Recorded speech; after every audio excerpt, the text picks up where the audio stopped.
শুভেচ্ছা দেশে এবং দেশের বাইরে যে যেখান থেকে আমার ভিডিও দেখছেন আপনাদের সবাইকে আন্তরিক শুভেচ্ছা।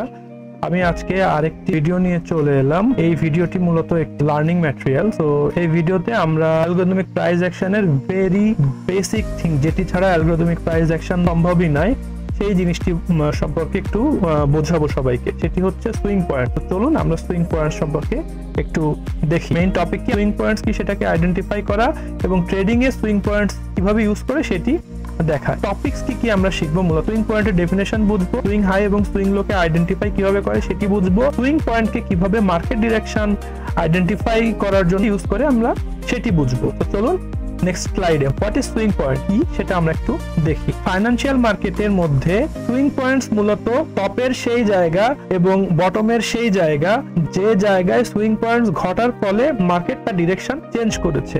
এই সুইং পয়েন্টস মার্কেটের ট্রেন্ডটাকে আইডেন্টিফাই করার জন্য এবং সাপোর্ট এন্ড রেজিস্ট্যান্স লেভেলকে ডিটারমাইন করে ট্রেডিং ডিসিশন নেওয়ার জন্য খুবই ইম্পর্টেন্ট। চলুন ভিজুয়ালি দেখি। বেসিক্যালি আমরা যে চার্টটা দেখছি, এই চার্টে উপরে যদি আমার সাপোর্ট থাকে এবং নিচে যদি আমার রেজিস্ট্যান্স থাকে, তাহলে মার্কেট যখন এই জায়গায় আসবে, এই জায়গায় এই যে মুভমেন্ট উপরের দিকে ডিরেকশন চেঞ্জ করলো এবং এই সাপোর্টকে সে রেসপেক্ট করলো, এই ডিরেকশন চেঞ্জ এবং সাপোর্টকে রেসপেক্ট করার আগে এখানে একটা সুইং পয়েন্ট, সুইং লো ক্রিয়েট করবে, দেন সে উপরের দিকে যাবে। এবং এই যে রেজিস্ট্যান্স আসলো, রেজিস্ট্যান্স আসার আগে এখান থেকে যখন ডিরেকশন চেঞ্জ করবে, চেঞ্জ করার আগে এখানে একটা সুইং হাই সে ক্রিয়েট করে দেন নিচের দিকে মুভ করবে। আবার এই জায়গায় আসলে এই লেভেল থেকে একটা সুইং পয়েন্ট ক্রিয়েট করার পরে আবার একটা উপরের দিকে মুভ দিবে। এটিকে মূলত বোঝানো হচ্ছে। যে চলুন আমরা একটু ডেফিনেশনকে দেখি। সুইং পয়েন্টস হচ্ছে প্রাইস চার্টের মধ্যে সুইং হাই হচ্ছে এমন একটা পয়েন্ট যে জায়গায় যাওয়ার পরে মার্কেট নিচের দিকে নামা শুরু করে।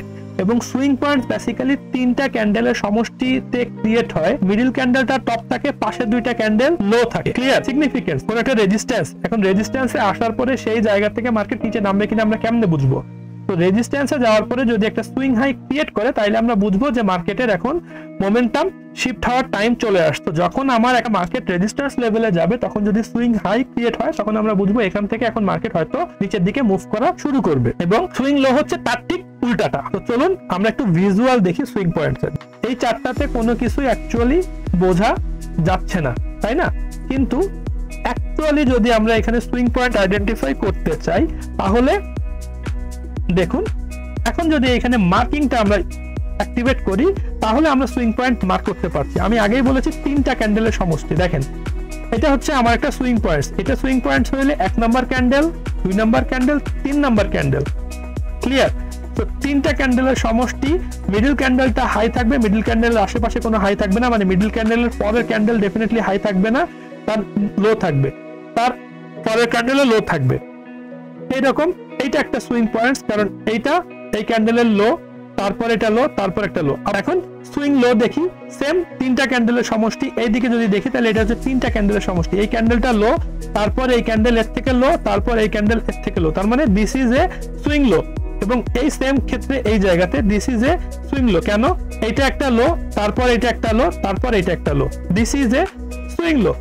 অ্যালগরিদমিক প্রাইস অ্যাকশনের সবগুলা কম্পোনেন্ট মূলত সুইং হাই এবং সুইং লোর উপরে ক্রিয়েট করা হয়। সো সুইং হাই এবং সুইং লো বোঝাটা আমাদের জন্য খুবই important. Swing high swing low তো আমরা বুঝাইলাম, সুইং হাই সুইং লো আমরা ইউজ করব কিভাবে, কোন কোন জায়গায় আমরা সুইং হাই এবং সুইং লো ইউজ করব সেটি একটু দেখি। সুইং হাই মূলত ট্রেন্ড আইডেন্টিফিকেশনের জন্য আমরা ধরবো।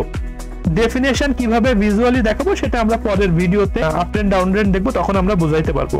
সাপোর্ট এন্ড রেজিস্ট্যান্স আমরা কিছুক্ষণ আগে বললাম যে কোনো একটা জায়গায় সাপোর্ট আছে, সাপোর্ট লেভেল হয়, তাহলে সেখানে যদি সুইং লো ক্রিয়েট করে আমরা বুঝতে পারবো যে এখান থেকে আমার এখন মার্কেট উপরের দিকে যাবে। তার মানে সাপোর্ট লেভেল এবং সুইং লো ক্রিয়েট করছে, মানে এই সাপোর্ট লেভেলটা এখন আমার valid. Next chart pattern. Chart প্যাটার্নের জন্য সুইং পয়েন্টস ইম্পর্টেন্ট। এখানে যদি আমরা দেখি তাহলে রিটেল মেথডের জন্য head and shoulders, double top, double bottom, triangle, এগুলা রিটেল মেথডের জন্য সুইং পয়েন্টস ইম্পর্টেন্ট। যদি সুইং পয়েন্টস না বুঝেন তাহলে প্রপার ট্রায়াঙ্গেল, ডাবল টপ বুঝতে পারবেন না এবং হেড অ্যান্ড শোল্ডার্স প্যাটার্নও বুঝতে পারবেন না। আইসিটি মেথড বা অ্যালগরিদমিক প্রাইস অ্যাকশন মেথডে market structure shift, liquidity point, এই বিষয়গুলোকে বোঝার জন্য সুইং পয়েন্টস খুবই ইম্পর্টেন্ট। ট্রেডিং স্ট্র্যাটেজি, ট্রেডাররা সুইং পয়েন্টস ইউজ করে বিভিন্ন স্ট্র্যাটেজিসকে ফলো করার জন্য। কেমন? একটা হচ্ছে ব্রেকআউট ট্রেডিং এর জন্য সুইং পয়েন্টস কে ইউজ করা হয়, রিট্রেসমেন্ট ট্রেডিং এর জন্য সুইং পয়েন্ট কে ইউজ করা হয়, এবং ট্রেন্ড ফলোইং এর জন্য এবং আদার নানান কেসে সুইং পয়েন্টস এর জন্য। সো সুইং পয়েন্টস আমাদেরকে খুব ভালোভাবে রপ্ত করতে হবে। যদি সুইং পয়েন্টস নিয়ে আর কোনো কোশ্চেন থাকে, যদি কোনো কনফিউশনস থাকে, তাহলে ডেফিনেটলি আপনারা কমেন্টে জানাবেন। আমি সুইং পয়েন্টস নিয়ে আপনাদের কনসেপ্টকে আরো ভালোভাবে ক্লিয়ার করার জন্য চেষ্টা করব।